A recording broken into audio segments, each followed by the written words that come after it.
Good morning. Oh,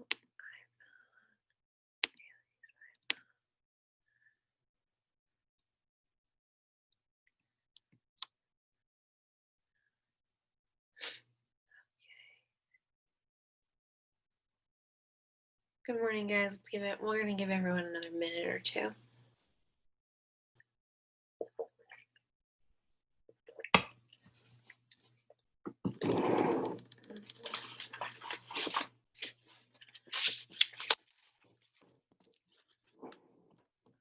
Okay, so I got my Kayla here. Haley here.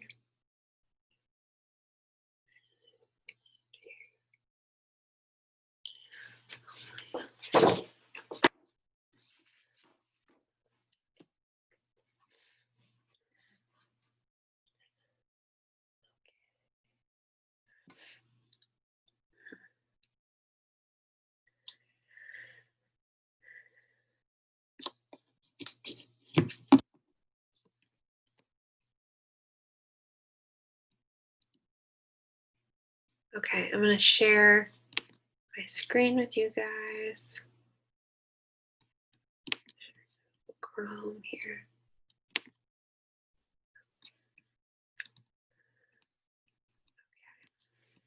Okay, good morning, everybody. So welcome to our virtual group here for reading and writing in the natural sciences. What we're going to do today is we are going to work up through a PowerPoint about technical writing and some skills that go along with technical writing. We'll do an activity about passive versus active voice, and we'll start off with a quiz. So as a way of showing your attendance, if you guys could log on to your Canvas site under class 2 agenda. So if this is your home page here, right, we've done the getting started module, we've done week 1. So we're here in week 2. If you could click on class 2 agenda and then take the short attendance quiz, and the question I would like for you to answer is, what did you eat for breakfast this morning? It's a very simple question. If you didn't eat breakfast, you can write nothing. It'll make me sad because I believe that breakfast is the most important meal of the day. But I would like for you to take that short quiz telling me what you ate for breakfast as our attendance quiz. I'll give you guys a few minutes to do that, and then we will start on our lecture about technical writing.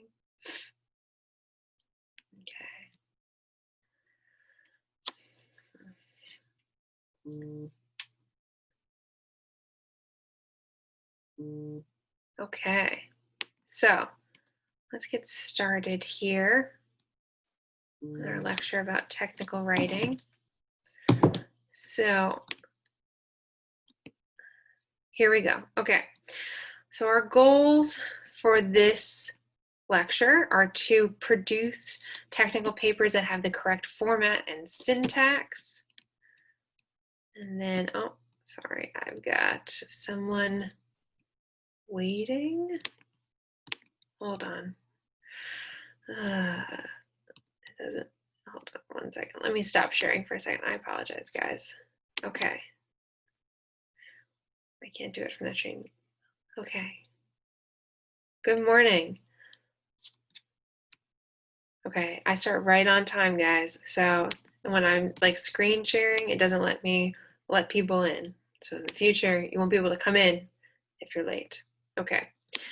So what we're going to do today is we're going to talk about producing technical papers that have the correct format and syntax, distinguishing between active and passive voice, and then hopefully by the end you'll be able to analyze and critique technical documents.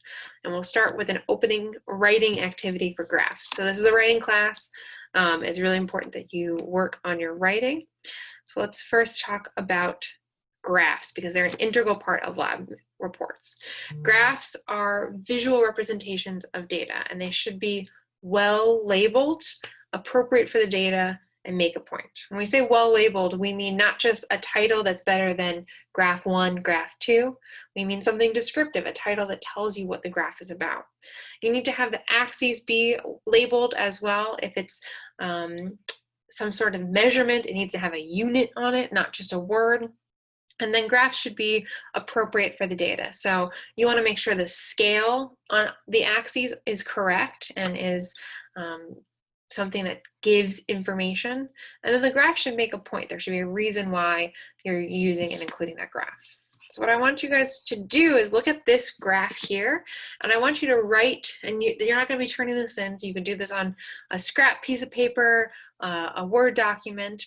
I want you to look at this graph and think about what questions you think the authors could be asking, what the results of the study were, what the conclusions and takeaways from the figure, and what other information you need to better understand. So take 5 minutes and type up or write up answers to those questions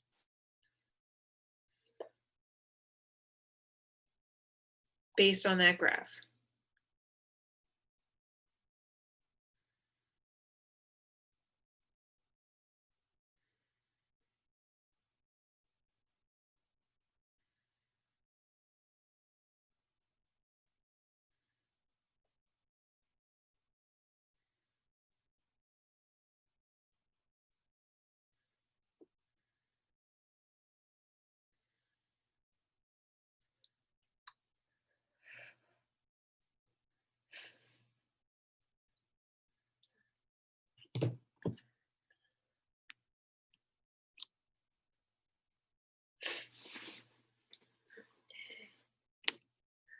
Take a minute, write down the answers to these questions.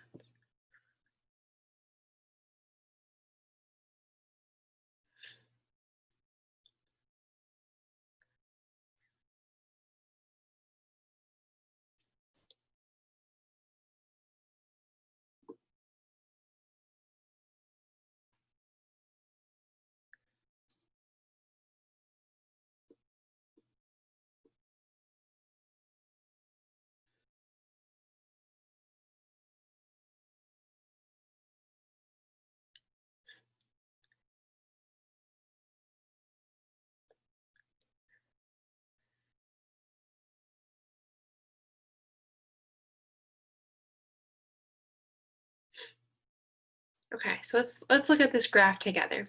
So on the y-axis here, we've got the probability of salmonella in pet reptiles.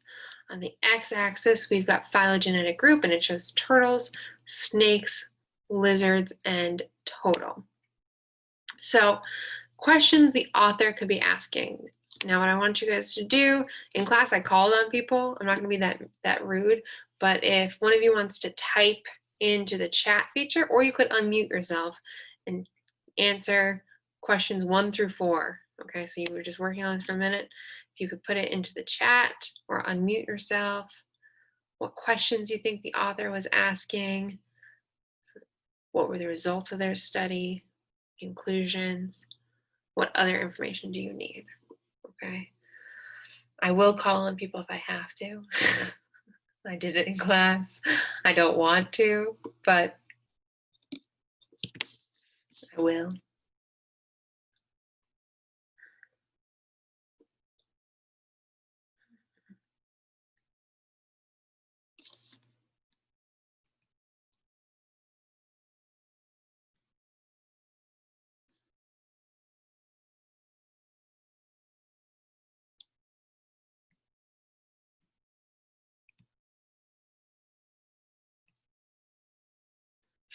Okay, does anyone want to answer that first question?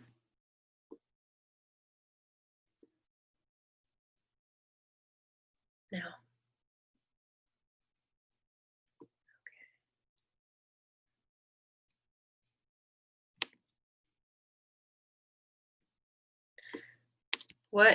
Thank you, Michaela. What is the frequency of salmonella in pet reptiles? Okay, what is the frequency of salmonella? Yes. So based on that graph, you can kind of tell what they're asking. Okay, they're trying to figure out frequency of salmonella in pet reptiles. Okay, the results of the study, that is something that people often mix up, are results versus conclusions. So for results, we're really looking at just what the data says. So the data says that for turtles, it's about 25%. For snakes, it's about 45%. For lizards, it's about 55%. That's what the data says That's the result. The conclusion, this is where you put the why. Why is this important? Why were you doing the study? Why should people know this information? So you might say something like, if you were purchasing a pet reptile and wanted to avoid salmonella, you should purchase a turtle. Give some sort of context for the data. Other information you might need to know, however, what kind of samples is this? Is this in the wild? Is this in a pet store?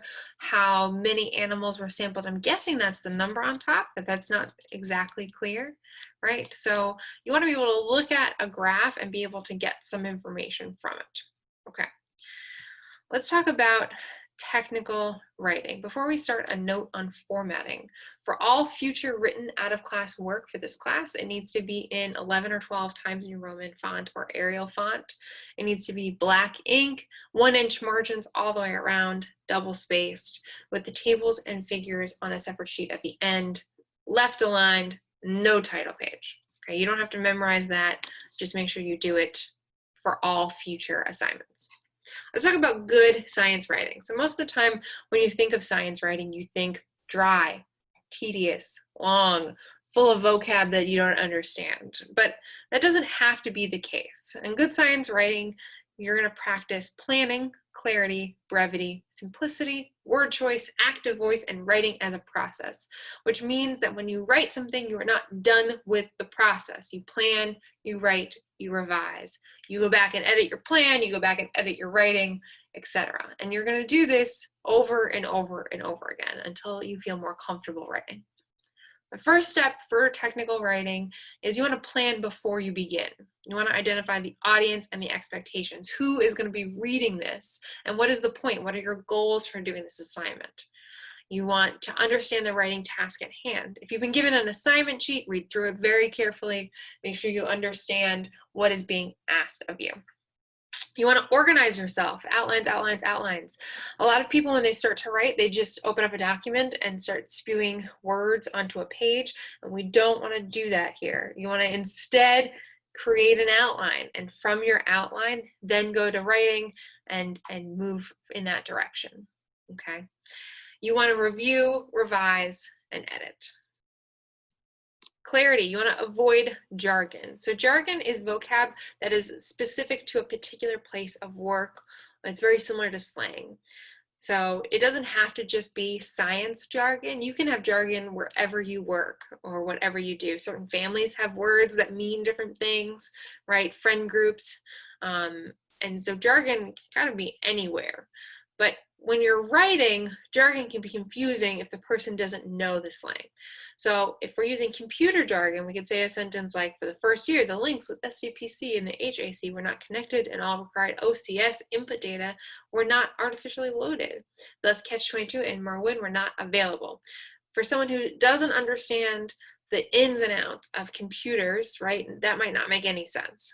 So we want to instead simplify it and avoid the jargon and say something like, because some of the links in the computer system were not connected the first year, we could not run all the software codes. Clarity, we want to define the unfamiliar. You want to define your abbreviations in parentheses the first time you use them. So if we were going to say something about heat shock proteins, we would say heat shock proteins, parentheses, HSPs, are crucial components of a cell's protein homeostatic network. You want to define it the first time, especially if it's something that you're going to use over and over again. So in the next sentence, I could start with HSPs, and now I know that my audience knows what HSPs are. You also may need to define some key terms depending on the audience. So you might want to say chaperones, comma, proteins that aid in folding, comma, are upregulated in times of stress. In that clause that you've separated out by commas, you're putting the definition for a key vocab word, chaperones. Now, you want to do this if your whole paper is about chaperone proteins. You want to define it, right? Or if it is an especially important term or something that people often mix up. You want to make sure everyone's on the same page by providing your audience with a definition. Brevity, you want to use words efficiently. So never use 2 words when 1 will do, and pare down your language to the essential message. This is something that scientists do all the time. We use so many words when we do not need to. And that's okay on a first draft, but when you're revising and you're editing, that's something you want to pay attention to.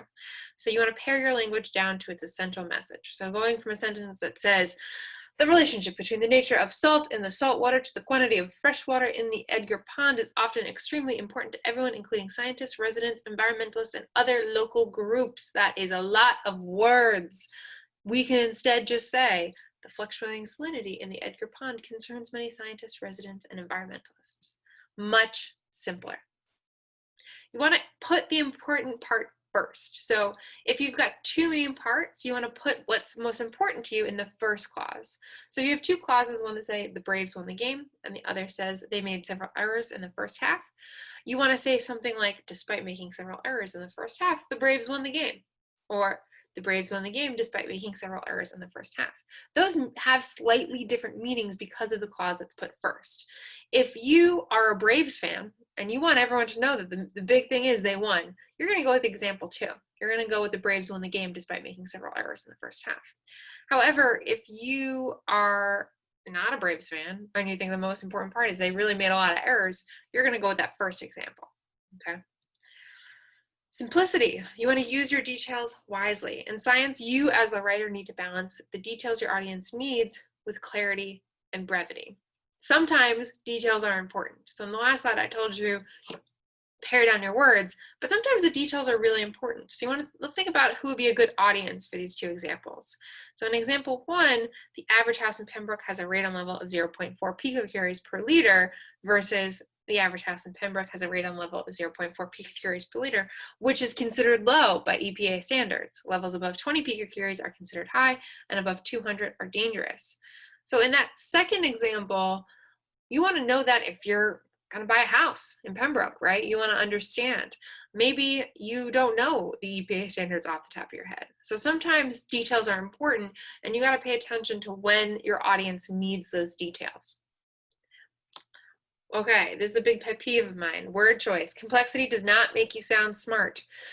A lot of times when we use more complicated words, we lose the nuance of that word. So for example, facilitate does not mean exactly the same thing as cause, even though they might come up in a thesaurus. Facilitate usually means aid in, usually with a group, with people. It doesn't make as much sense to say you facilitated a chemical reaction. Really? You facilitated a chemical reaction? No, you caused a chemical reaction. And so in that case, you want to use a more specific word, okay? You want to avoid abstraction, unclear nouns, unclear verbs, okay? You want to edit those out. And you want to make sure that you choose words that have a clear meaning. So unclear words that I often, or abstract words I often throw in are, I'll throw in just or so, extremely, those sort of extra adverbs we can cross out. And then when we put in words, we want to make sure that they mean what we think we mean. So when we have a sentence that says T cells appeared as lymphocytes migrate to the thymus gland, that implies that we have T cells, we got lymphocytes, they're coming together and migrating into the thymus gland. Whereas T cells appeared because the lymphocytes migrated to the thymus gland. That first implies some sort of time differential, right? Lymphocytes came, then the T cells came. And it also implies a cause and effect relationship that isn't there when we say as. So you want to be very specific in your words. Another pet peeve is the overuse of pronouns it or this. It is not always clear what the it is or the this is. Now, if you define your it and then use it in the next sentence, you say it, that's okay. But if you keep using it, this, not always clear. For this, you should always follow it up with a noun. So rather than saying, this was good, you want to say something like, this food was good. What this? You want to give it a noun. Okay, you want to choose a strong verb. Get rid of anything to be. To be's are not strong. Made the decision to, instead say decided, or made the measurement of, instead say measured. Scientists do this a lot, especially in method sections. They'll throw in fluffy verbs to kind of hide things, and it just is not a strong way to write. Which brings me to active voice. Active voice is my preferred method for writing. Now, this is the more recent way of writing science is to have everything in active voice. So it's not going to be the case for every class or for every professor or for every assignment. But for this class and for me as your professor, I want you to write only in active voice. Active voice is more straightforward. So rather than saying the cable was composed of optical fibers and was pressed against the pyrotechnic, you can say the cable contained optical fibers which pressed against the pyrotechnic. Passive voice has the effect of hiding the subject. So what that means is you're not always sure who did the work. And you'll see this again often in method sections. The measurement was performed. By whom? Who performed the measurement? Did you just come into your lab in the morning and all of a sudden all the measurements were taken by some sort of mythical ghost who haunts your lab? No, you did it. You did the work. And so you want to say that and have a subject to your sentence. Now, that doesn't mean that you write in the first person. Unfortunately for science, it's not the correct format to say, I performed the measurement. I measured the volume of the liquid. You instead want to refer to yourself in the third person, usually with something like the scientist. The scientist measured the liquid. We know the scientist is you, but in that case, it makes it a little bit more formal, but it's still active. You also don't want to say second person. So you don't want to say, you will measure the liquid in your method section. No, no, no. The scientist measured the liquid. Again, this is how I prefer it done because it's where a lot of scientific journals are moving towards active voice, but you always want to check with your instructor for specifics. When you are revising, the first thing you should do is read your paper aloud to yourself, because this is where you're going to notice errors and you're going to notice where it doesn't sound natural. So you want to find short, choppy sentences or long run-on sentences. You want to use transition words to help with the flow. So rather than saying school starts in the summer, it is warm in the summer, schools need air conditioning. You want to say something like, because schools run during the warmer summer months, the buildings need air conditioning. When editing, you want to check for subject-verb agreement, appropriate punctuation, the correct tense. All of this is important. Okay, what I now want you guys to do is we're going to go and do some active voice practice. So if you open up the Class 2 agenda, there is a Google Doc that I want you to find right here, this Google Doc, and I want you to open it up. Okay, this is what you're going to see when you open up the Google Doc. Now, you want to make sure when you click on your name that you're logged on with your UNCP account. If you log on with your personal Gmail, you will not be able to see this worksheet. You want to log on with your UNCP account. Okay, and then if you scroll down, we have some blank stuff at the bottom here. So I want you to put your name next to a sentence that's written in passive voice, and then I want you to rewrite it in active voice.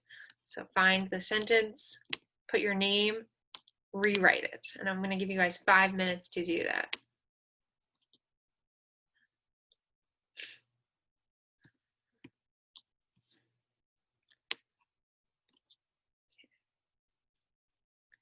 So again, get to this Google Doc, claim your sentence.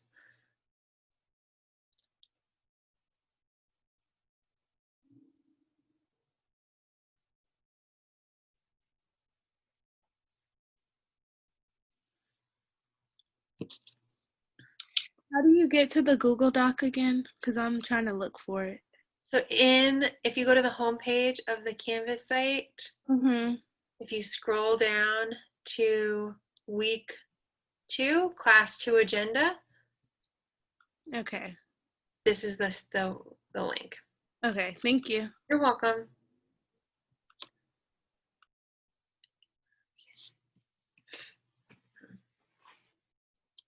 I'm not sure who iPhone is, but if they're having issues, also let me know.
think it might just be the three of us because I think Haley is at a dentist and I don't know who iPhone is. So, Michaela, is it Iffy? Is that how you want for me to pronounce your nickname? Iffy? Iffy? Okay. No, Ify? Iffy. Like with the E, but Ify. it's an I. Okay. Yeah. Thank you. I apologize. Okay. And Fine. is it Michaela or Makala?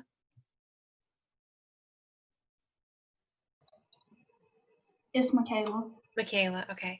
Ify, Michaela. It's just the three of us, I think. So let's talk about active versus passive voice. So strains were provided to the lab by the Walker Lab. So again, that hides the subject, right? It puts it at the end. So Michaela, you did it perfectly. The Walker Lab provided strains to the lab, okay? EFI, short-term learning assays were performed by the scientists as previously described. Exactly right. Scientists performed short-term learning assays. Okay, so when you write method sections, you want to be able to do that, to put the subject first, okay, and have it be a much stronger sentence.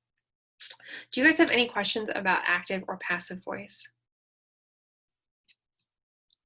Awesome. Okay, let's go back here for one last time.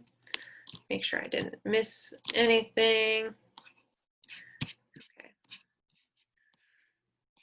It's loading. I apologize. My internet is a little slow at the moment. Come on. Here we go. Okay. It's thinking. Here it comes.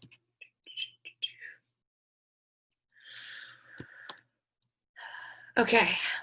So that concludes the technical writing part. I want to show you guys what you're supposed to be working on this week, and I wanted to end with some free writing time.